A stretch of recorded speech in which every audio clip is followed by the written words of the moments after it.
I'll never forget that first home game that we had. They showed President Bush talking about we're going to war while we were playing the game.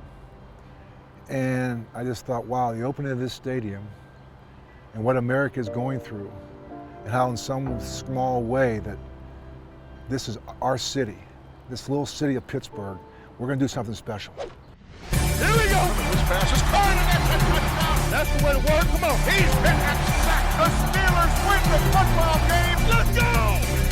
Come get it. You know what it is. This one is in the history books. Here we go. Welcome to the 84 Lumber Mike Tomlin Show. Hi, everybody, and welcome back for another season of the 84 Lumber Mike Tomlin Show. I'm Missi Matthews. Following an off-season that felt a little bit more normal than the prior one and the return of preseason football, the Steelers are excited to be starting their 15th season under the helm of head coach Mike Tomlin. The offense has a little chip on its shoulder and also got a facelift, with 4 rookies potentially starting tomorrow. Some other new faces the Steelers are excited to see, those of the fans, tomorrow 1 o'clock at Highmark Stadium. For more on that environment, let's head over to Bob Pompeani, who's with Coach Tomlin. Bob? All right, Missy, thanks very much. It's that exciting time of the year. Football is back, and I know, Mike Tomlin, you must be chomping at the bit to get to it. This is a good group you have here. Your thoughts about, number one, getting back to play, but number two, doing it in a really tough, hostile environment. You know, first of all, we're really excited about just getting back to business. All of us that are competitors, man, we relish this time of year, the excitement associated with week one and the anticipation in terms of, particularly this year, getting back into full venues and getting an opportunity to entertain our fans in person, and the energy that brings us, and how challenging and fun that is. As you mentioned, man, we do get to start in Buffalo against a big-time AFC East division defending champion in their venue. I would imagine their fans are going to be really excited about being back in that venue. It is going to create some challenges for us from an operations standpoint, being in that type of environment, particularly because it's been so long for us. But it's about 16 teams that's going to have that challenge this week. We're excited about meeting it. We don't get a chance to warm up to the action, if you will, in 2021. We're going to start in the kitchen in Buffalo, New York, and that's fine by me. And the kitchen's going to be hot, there's no doubt about it. I want to get your thoughts, Coach, about Ben Roethlisberger. What you see from him now versus last year. He was fresh off his surgery. I think everyone was optimistic, including him. How much different is he now versus last year? You know, I don't know how much different he is. I'm sure there's a higher level of comfort for him and for us relative to his readiness and preparedness. There were some unanswered questions a year ago that were only going to be answered through playing, and we just don't proceed with that frame of mind this year. He's had a heck of an offseason. He's had a really solid preseason. He's doing a great job, not only in terms of playing, but just in terms of leading and making sure that some of our new significant components are acclimating themselves to their responsibilities and how they fit into what it is that we do. And so it's a very different approach as we go into this year regarding him and where he is. Of course, a lot of his success will be determined by the offensive line. This is quite unusual to have so many new starters. Your take on your offensive line, how it's developed in training camp. Are you confident with the group that you have here right now? I'm extremely confident in the group. I've liked the progress that they've displayed through team development. That being said, I expect them to be better a month from now than they are today, and so forth and so on. I think it's going to be a continual collective maturation process in terms of not only some of the individuals in terms of gaining in-game experience at this level, but also the collective cohesion element of development. I'm excited about where they are. I'm excited about watching them be a significant component of our play this week, but I think it's reasonable to expect those guys to continue to get better individually and collectively throughout this journey.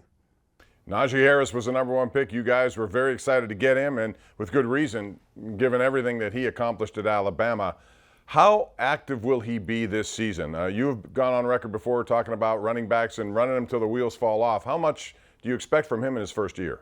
He's going to be our featured runner, and we're going to supplement him with others. We feel like he's physically and mentally prepared for that. He's displayed that throughout the team developmental process. Really, quite frankly, I hadn't seen anything that make me hesitate in that regard. So I await his play with great excitement, as I'm sure his teammates do as well, and as well as Steeler Nation. Has Pat Freiermuth dropped the pass yet, ever? I'm sure he has. I'm looking to document it. You guys know how I go about motivating some of these guys, but he's been really consistent in that area since he's been here. Let's talk about your defense, because you return a lot of guys. You have a guy on one of the edge sides, and Alex Highsmith, who really looked good and seemed to really take his position, replacing Bud Dupree, which is a big ask. I want to get your thought about him, and also T.J. Watt hasn't practiced an awful lot. Are you concerned with potentially, how much you can get out of him in the first game? First, regarding Alex, Alex really kind of represents what we expect from all second-year players. He emerged over the course of his first year and carved out a role for himself and was more productive at the end than he was at the beginning. And he's kind of used that as a catalyst or a springboard in terms of his 2021 preparation. Throughout the course of team development, his play has been consistently at a high level. He's shown the growth and development and maturation that we expect from those second-year guys, and we're excited about watching him play. In regards to TJ, I remember a number of years ago when Aaron Donald was going through a similar circumstance. He wasn't even in LA. He was, here in Pittsburgh, and I saw him just about daily working out over at Pitt. I think he went into that season and went and executed at an Aaron Donald-like level immediately in week one. So I don't think that any of us are going to be surprised if TJ plays to a TJ standard. Obviously, there's some challenges associated with that, but what we're talking about are not unique or regular people. That's exactly right. Totally different. All right, Coach, thanks very much. That's a synopsis of the Steelers. We'll talk about the Buffalo Bills coming up. They're coming off a 13-3 season. We'll do that after we turn it back over to Missi Matthews. Thanks, Bob. Heading into this week, the Steelers had one more piece of unfinished offseason business, locking up their all-pro outside linebacker to a long-term deal. After signing the new 5-year contract, T.J. Watt can now focus on what he does best. I love this game of football, and I love playing for a football city like Pittsburgh, and the Rooney family and everybody in the fan base that has been cheering for me, wearing my jersey through everything. And I really have so much more to prove and so much more to do here. Welcome back to the 84 Lumber Mike Tomlin Show. Are you 84 Lumber material? Visit 84lumber.com/careers to learn more. Welcome back, everyone. Rushing the quarterback, of course, is a trademark of the Steelers' defense, but a rushing quarterback has become the focal point for the Buffalo Bills. Josh Allen's 25 career rushing touchdowns is the second most by a quarterback in NFL history through his first 3 seasons. For more on Allen, let's check back in with Bob and Coach. Guys. All right, Missy, thanks very much. It's the Buffalo Bills. You talk about getting into a kitchen, Coach. This is a pretty hot kitchen coming off a 13-3 season to a guy who's a good friend of yours and Sean McDermott. This season, the expectations are very high in Buffalo. I want to get your thoughts about their team and facing those expectations, because it's not that easy when you're expected to be as good as they're expected to be this year. I don't know about their expectations or how they manage them or provide perspective from that standpoint. I know that they're a very, very good group, and it starts first and foremost with Josh Allen. We got to do a really good job of minimizing his impact on the game, and that's a tall task. His arm talent is excellent. His mobility and size and strength are all major components of why he's able to do what it is that he does. He extended plays and got outside the pocket on us some a year ago and really caused problems. He's got an awesome group of receivers led by Stephon Diggs. He's added to that group with the likes of Emmanuel Sanders. They have a very physical and big offensive line, one that's gaining big-time continuity. And I think that's one of the things that you need to talk about when you talk about the Buffalo Bills is the gaining of continuity. In preparation for these guys this week, it's very evident that their core components kind of remain the same over the last several years. We've played these guys in 19 and 20 and now 21. We're talking about the same guys, and I think you can build upon that from a continuity perspective, and I think that allows them to maybe manage those expectations that you speak of. It's the same thing on the defensive side of the ball. That safety tandem has been together for a number of years. We've talked about Edmonds in the middle of their group at the linebacker level since he was a rookie. They've got really good continuity in schematics and core players. On that side of the ball, they've added to that mix with some quality draft picks like Russo, the first rounder out of Miami, is a really talented and long guy to combat in the pass protection game. But if you look at them in all three phases, their core players remain the same. You can say the same thing about their coaching staff. Whether it's Coach McDermott or Leslie Frazier and others, they've got really good continuity now in their coaching staff as well. And I think that those are some of the reasons why the expectations are what they are and why they're probably prepared to meet and absorb the responsibility that comes with those expectations. Schematically, you're looking at a team that likes to throw the ball a lot, and you have Stephon Diggs. You have Joe Hayden, one of your primary guys. Are you of the belief defensively at times that your safeties or your corners can travel, that is, follow one guy, or do you prefer not doing that? You know, I'm not opposed to that. I make those decisions week to week based on elements of the matchup, and sometimes it's not about the likes of Joe Hayden and Stephon Diggs, but it might be the supplementary people and the nature of that matchup.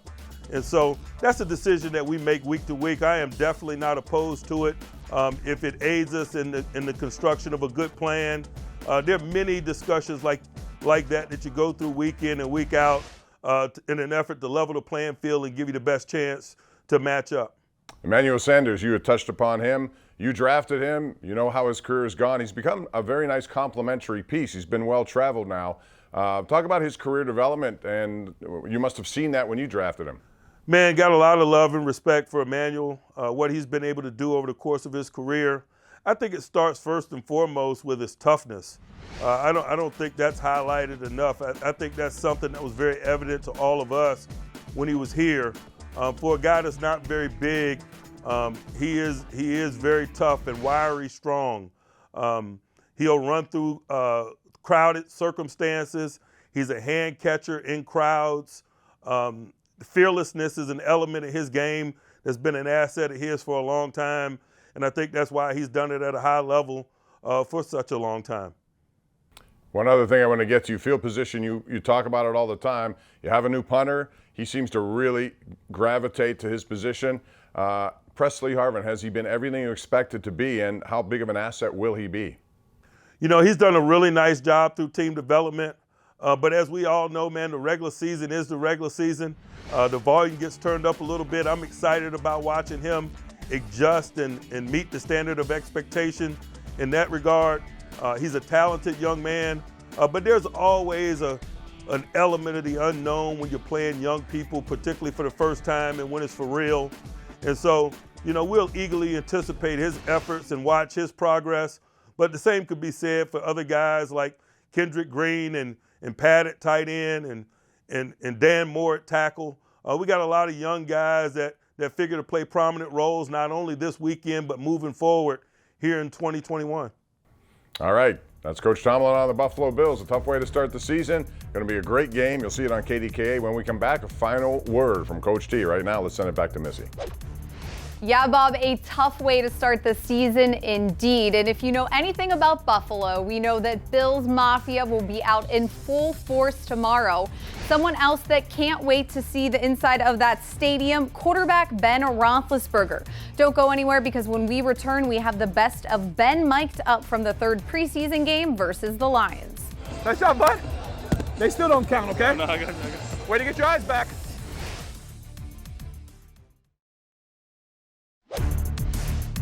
Welcome back to the 84 Lumber Mike Tomlin Show.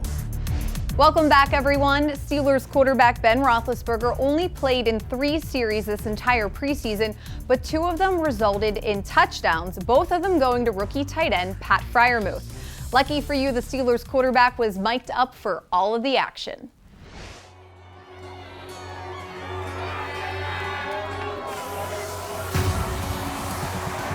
Ben Roethlisberger making his first and perhaps only appearance in this preseason.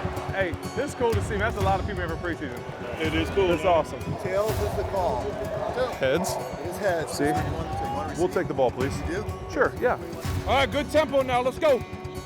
Hey, take 2 over there, Zach. Look, watch that.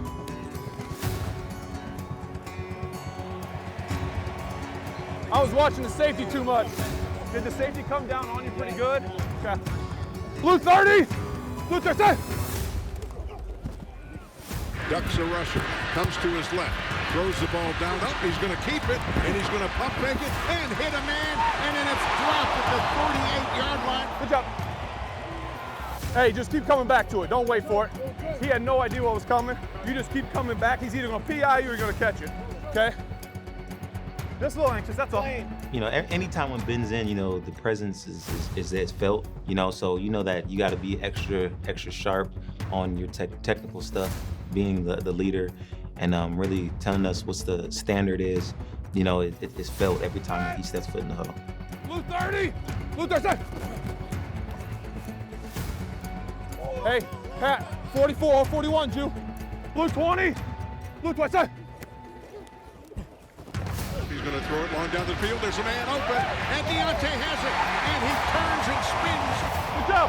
Ben Roethlisberger goes for the big bang down the sidelines, and what a great job of putting that ball up there and letting Deontay Johnson run under it. Spectacular catch, and that is concentration, because you know you're going to get hit. Let's go, let's go, let's go, let's go!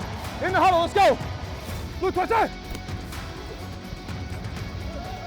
Good job, Naj, you're fine. Expect it quick on that. Good job, good read. That's a good read. Blue 30! Blue 30!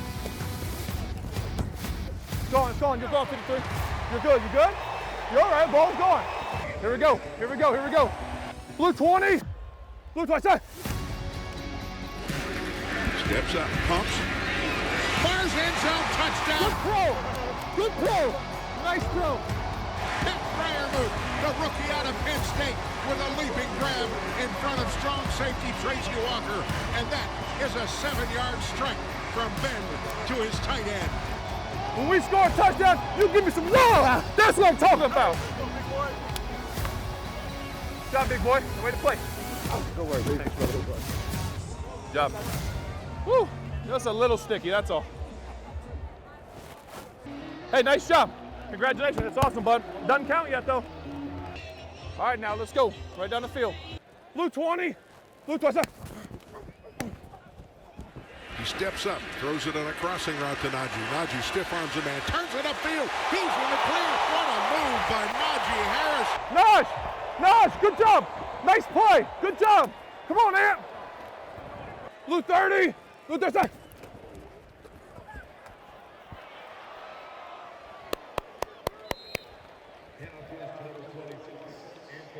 Blue 20. Blue 20. Then steps up, fires to the end zone, and that's a touchdown. Pat Fryermuth, his second of the game. That's what I want. Oh, thank you. Good job.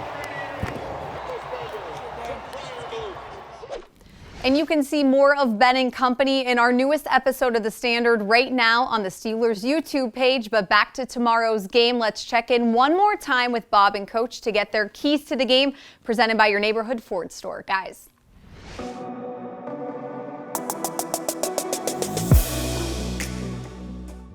All right, Missy. Well, Coach, let's talk about it. What does your team have to do tomorrow in Buffalo to come away with a win?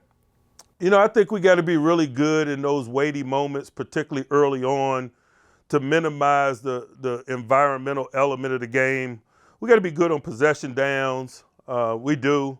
Those weighty plays. We got to minimize the crowd's impact on the game and not energize that group. I think that's a significant component of it. But I also think the most significant component of it is ball searching and ball security. The last couple times we played these guys, the turnover game has been significant in terms of determining the outcome. In 2019, I think we threw 4 interceptions in a 17-10 loss against those guys.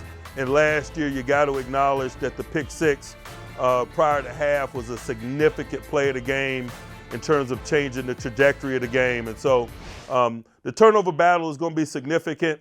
we got to combat the environmental element of it. We can help our cause by performing at a high level early on, particularly on those weighty plays. Before we let you go, Coach, I would be remiss if I didn't ask you about the late, great Tunch Ilkin, who passed away suddenly this week. A man you've gotten to know over the years, a man of faith, a man who I think no matter who you are, if you met Tunch Ilkin, you never had a bad word to say about him. And that's a big loss for the Steeler organization. Your thoughts about what he meant? You know, I think just first and foremost, man, it was an honor to know him, and I appreciated his friendship. Man, we had an opportunity to work together here formally in terms of the things that we do, but we also had an opportunity to come shoulder to shoulder in some community things. He was always an integral part of my Man Up Pittsburgh initiative, and I'm so appreciative of that. He really is a blueprint for us in terms of how to live a godly life.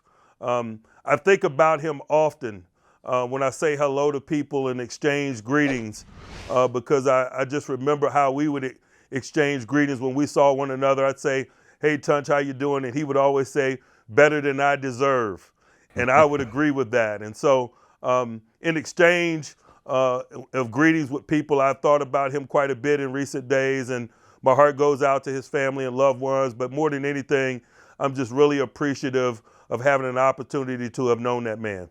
Yeah, I think we all are. We're better people because of it. Coach, thanks very much and all the best. Thank you. All right, that'll do it for our program tonight. Join us again next Saturday night. Tomorrow, it's the big game, the first one of the year. It's the Steelers and the Buffalo Bills. We have it for you on KDKA. Our coverage begins at 11:30 a.m.